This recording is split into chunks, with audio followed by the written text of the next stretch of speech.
muita gente usou mesmo. Milhares de pessoas, não só no Brasil, no mundo inteiro. Esses aplicativos aí que mudam a nossa aparência. Mudam para valer, cabelo, barba, enfim. Um dos aplicativos usados é acusado de utilizar dados pessoais de nós, usuários, mas de uma forma indevida. Olha só, nós vamos conversar agora com o Luiz Augusto Fisola Durso, presidente da Comissão Nacional de Crimes Cibernéticos da Associação Brasileira dos Advogados Criminalistas. Ele vai explicar a importância dos cuidados com os nossos dados pessoais na internet. Doutor, obrigado por estar com a gente. A maioria das pessoas não lê as entrelinhas, os tais contratos virtuais. É um perigo, né? Obrigado por estar conosco. Rafael, eu que agradeço o convite, alegria falar a você, a todos os telespectadores. E você bem falou, infelizmente, as pessoas estão tão animadas em baixar esses aplicativos febres, usar essas redes sociais, que vão aceitando o termo de uso, que é um contrato de adesão, porque não pode ser discutido, simplesmente está lá e para usar as pessoas aceitam, não leem e acabam usando. Infelizmente, alguns aplicativos trazem termos extremamente preocupantes, vai dizer, com cláusulas que podem subtrair, obter dados dentro dos nossos celulares. E aí que está a grande preocupação. Nessa extensa, intensa trabalho, execução de tarefas, o lado jurídico da coisa, o que o senhor já viu nesses últimos tempos que o senhor pode trazer de exemplo para cá, que aconteceu? Bom, o exemplo mais atual que nós temos é o aplicativo FaceApp. Esse aplicativo que muita gente baixou, porque virou uma moda no final de semana, onde se poderia ver no sexo oposto, mas ninguém leu o termo de uso. E nem pesquisou sobre a história deste aplicativo. Esse aplicativo tem uma história recente, ele se tornou popular e conhecido no final do ano passado, onde as pessoas poderiam colocar a sua foto, aplicar o filtro e se ver mais velhas, bem mais velhas. E aí isso também, à época, viralizou, todo mundo começou a usar, mas trouxe já, naquela época, um termo de uso extremamente abusivo. Então, tinha cláusulas onde o aplicativo poderia usar a sua imagem, enviada ali na aplicação do filtro, para o que quisesse. Então, imagina, o aplicativo é de origem russa, a empresa produtora é russa. Imagina você chegando na Rússia e tem um outdoor com a sua imagem. Esse aplicativo, por causa desse termo, foi notificado pelo PROCON, o PROCON nunca recebeu essa resposta, e aí ele notificou as plataformas que deixavam esse aplicativo ser baixado. Vale dizer, a Apple Store e a Google Play.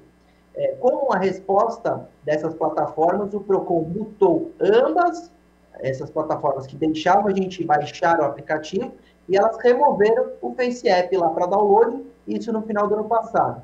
O que acontece é que essa empresa alterou o termo de uso, deu uma nova roupagem, mas ainda trouxe termos amplos, inespecíficos, e colocou de novo no ar.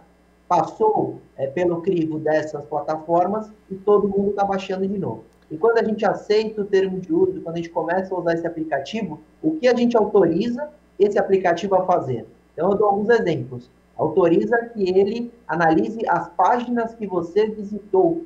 Imagina, Rafael, um aplicativo que você aplica filtro numa foto, sabe todas as páginas que você navegou no seu celular. Não faz sentido algum. Não é a finalidade desse aplicativo. Então, é um termo abusivo, é um termo exagerado para a finalidade desse aplicativo. Ele colhe número de IP, localização daquele celular, entre outros dados que ele não se especifica, não há especificação no termo de uso. Por isso que, novamente, nós voltamos a falar sobre o FaceApp, e aí você me perguntou de outros exemplos. Nossa, temos tantos. As próprias redes sociais, temos exemplos de escândalos. O Facebook foi multado há pouquíssimo tempo em 500 milhões de dólares por questão de privacidade. Mas o que nós falamos? Qual é a diferença entre FaceApp e plataformas, redes sociais conhecidas no mundo todo? A diferença é a preocupação e a atenção mundial. Então, o mundo inteiro acompanha Instagram, Facebook, seus termos, sua utilização. Mas esses aplicativos febre não tiveram, e como o FaceApp não teve uma análise do mundo e nem dos especialistas em proteção de dados a apontar esses abusos e corrigi-los. Então ele explode, viraliza, todo mundo baixa e depois a gente corre atrás do prejuízo. Esses são os riscos.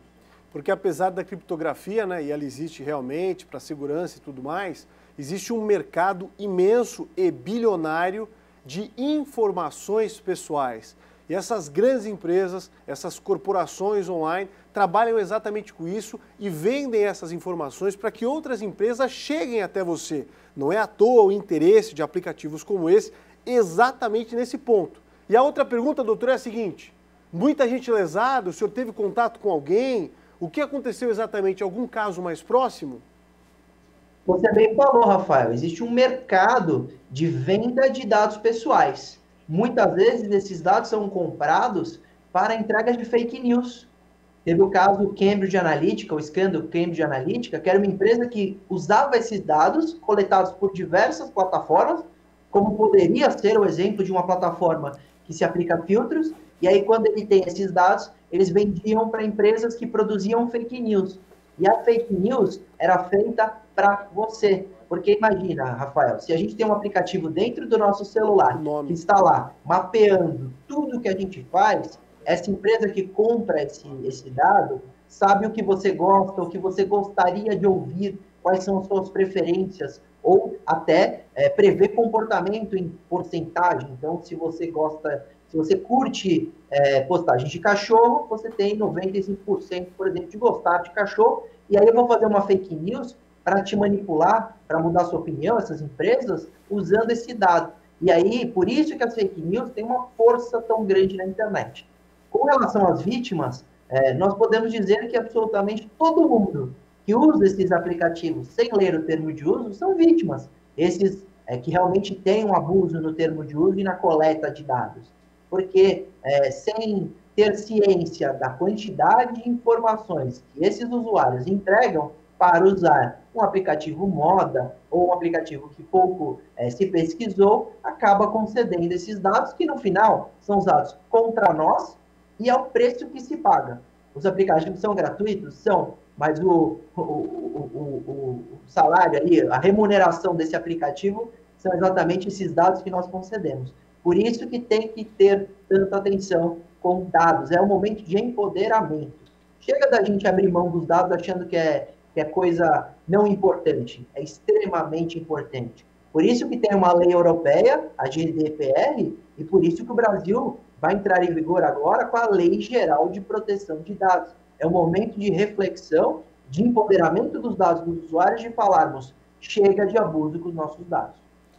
Hoje conversamos ao vivo com o doutor Luiz Augusto Filizola Durso, presidente da Comissão Nacional de Crimes Cibernéticos. Doutor, obrigado por abrir os nossos olhos. O assunto é muito importante, levando em conta que quase todo mundo tem a internet na palma das mãos. E ela pode ser uma armadilha também. Obrigado, doutor.